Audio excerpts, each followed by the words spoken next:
لأنه إذا لم ندافع بدمائنا وكياننا وكل ما نملك عن قضايانا فلن نكون أصحاب شأن.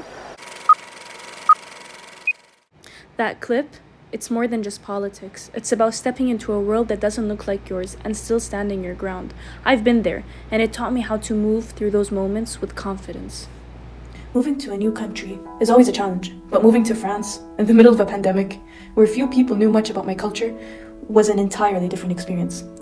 I was excited to immerse myself in a new environment, but I quickly realized that many people around me had little understanding of where I came from.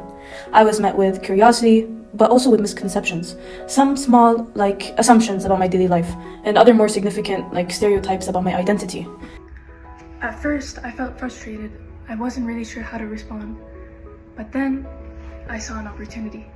At times, these misconceptions would turn into moments of exclusion. Now, I have faced many comments that showed a complete misunderstanding of Saudi Arabia, with people questioning my freedom, my beliefs, and even my role as a woman. Now, not all of these comments were intended to be harmful. However, some of them were jokes at my expense, which did make me feel like an outsider. And in the same sense, I struggled with these moments. I didn't know whether I should ignore, confront, or educate.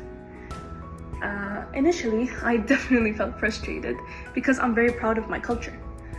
But for the first time, I was second-guessing how to talk about it. And I didn't know whether talking about it would truly make a difference or if it would just make things worse.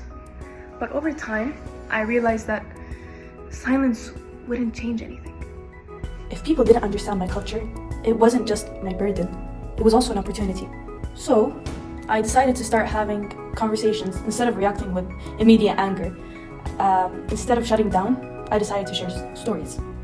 I primarily spoke about my experiences growing up, about Saudi Arabia, beyond the headlines, about the changes happening in my country that many people had never even heard of.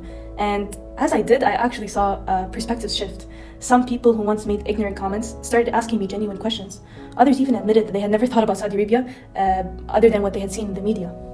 This experience has made me become someone who does not shy away from tough conversations.